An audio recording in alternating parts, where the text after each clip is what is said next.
Yo, yo, yo, yo, yo, welcome back to Eat, Sleep, Breathe Hoops with your boy, Nikki P. Let's get right into it, man. We all saw how that Lakers season ended, getting bounced out the first round yet again. My goodness, the gentleman's sweep, huh? Well, yeah, they need to do a lot of things to be able to really be a powerhouse and contend and be a legitimate contender next season. So we're gonna dive into all things Lakers and go through a few moves and a few steps they need to make in order to get back to championship title contention, like the Lakers should be. You know, historically, of course, they need to get back to that Laker MO. So let's jump right into it, ladies and gentlemen. Lakers fans, basketball minds, let's talk about how this LA squad can realistically position themselves as contenders next season. You know, first and foremost, let's start with the obvious. The Lakers can't bank on a draft. This year's draft class simply doesn't have a Kobe Bryant or Allen Iverson type caliber of player, a unicorn that could just come in and immediately be a franchise type of player, franchise type of talent with a complete game. And transform a franchise overnight, essentially. The Lakers are picking late, and even if they package assets to move up, this class is heavy on projects and role players and not so much on generational talent. That means the draft strategy should focus on two things: high IQ, NBA-ready role players who can defend and shoot, wings or bigs who can fill gaps immediately, not 3-year development projects. And number two, positional versatility, the players who can switch across multiple positions, giving the team flexibility if they do make a major trade. But drafting smart role players alone won't push this roster over the top. Now let's address the elephant in the room, the end of the LeBron James era. LeBron's entering year 22. Crazy. As incredible as he still is, Father Time is undefeated. The Lakers had to seriously explore what they could get in a LeBron trade, not because he isn't still productive, averaging over 20 a game, but because they're stuck between timelines. Trading LeBron can net multiple first-round picks, a high-level young player or two, and cap flexibility. Imagine a scenario where you pivot from the LeBron AD window and build around a new core like Luka, Austin Reeves, and Dalton Knecht. That gives you what I call the three-headed pale monster. 3 offensively talented, gifted, high IQ players who can create, shoot, and distribute. But here's the key. You have to plug the defense and size gaps around them. Let's shift to the current roster. Dalton Knecht needs more minutes, straight up, period. JJ needs to stop tripping. He's a legit shooter, confident scorer, and can stretch the floor. And even if he tends to, get lost on defense over time, that could be taught and that could be developed, that could be improved. And quite frankly, the more minutes he's on the court, that will naturally, start to take care of itself as he gets more familiarized with the defensive schemes. For him to maximize his impact, he needs consistent time on the court, like I was just previously alluding to, especially alongside Luka and Reeves. Let these guys develop chemistry over the course of a full season and gel with each other. Jackson Hayes is another underutilized weapon. JJ Redick not playing him against Rudy Gobert was a mistake. Gobert was out there looking like Shaq. My goodness, and Hayes could have countered that and minimized some of his impact with the athleticism and rim protection. Moving forward, Hayes should get consistent big man minutes, not just as a backup, but as a rotational important key cog in the Lakers' ship. Another key piece, that boy, Jared Vanderbilt. Right now, Vanderbilt's offensive game is extremely limited. Especially in the playoffs, but the truth is you can go from having no jumper to a decent jumper in one summer if you really want to and got your mind set on it and got tunnel vision focus. It's about reps, confidence, and breaking through mental blocks. If Vanderbilt can become even a respectable corner shooter or a short role play maker or even a spot-up mid-range shooter, it completely changes the lineup flexibility. He's already a top-tier defender, arguably the best on-ball defender against guards in the league right now. So it would just give him more offensive reliability and would unlock massive potential and ensure he's on the court for extended amounts of minutes. But let's be real.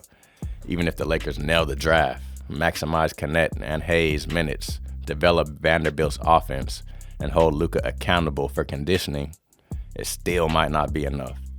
And why y'all think that is? Because they don't have that big dog They don't have that dog, that two-way killer who can take games over offensively and lock up the opponent's best player on the other end and just be a complete savage out there going to war. They don't quite have the person with that type of mentality. Luka shows that offensively at times with his killer instinct, but you need somebody that could do that on the defensive end as well. You combine a Vanderbilt with a Luka, there you go. Austin Reeves, great offensive player, or really good offensive player, but not that dog defensively.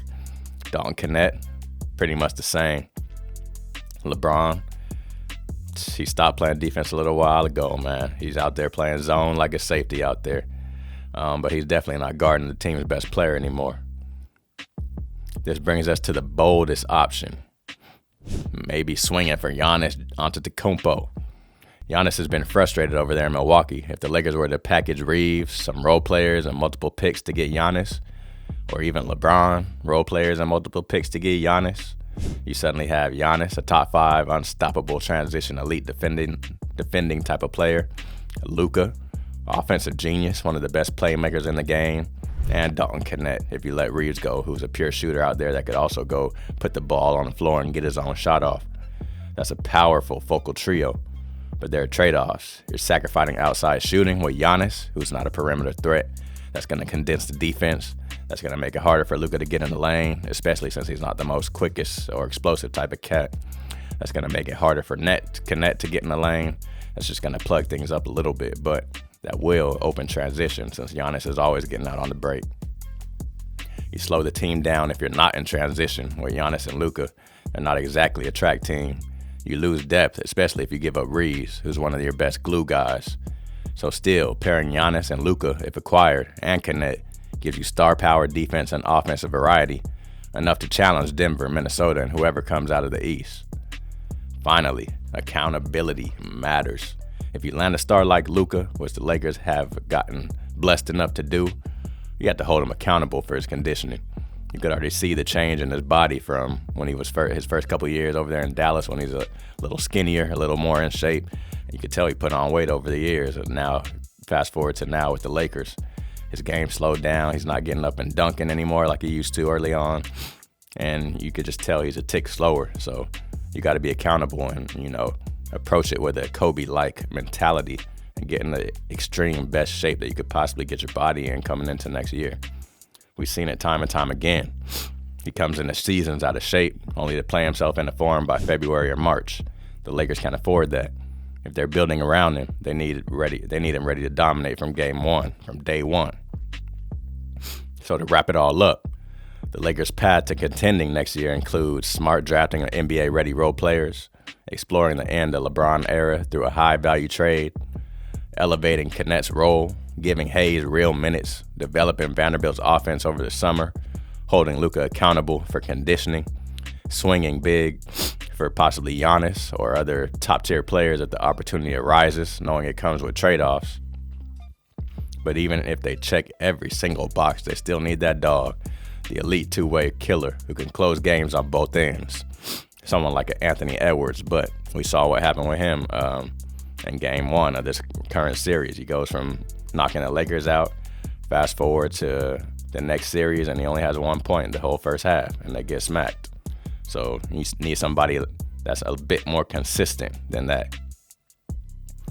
With that, they become legitimate threats for a title. So Laker fans, the path is steep, but it's not quite impossible. The front office needs courage, the players need growth, and the stars need to align, literally and figuratively, for the Lakers to return to the NBA mountaintop. Are you hopeful they'll make these bold moves, or at least some of them, going into next season?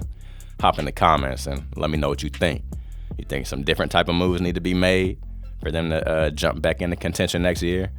Yeah, let's chop it up, man. I'll be sure to reply, get back to me, and let's keep going with Eat, Sleep, Breathe, Hoops. It's your boy, Nikki P.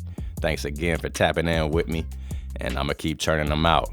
Until the next time, peace.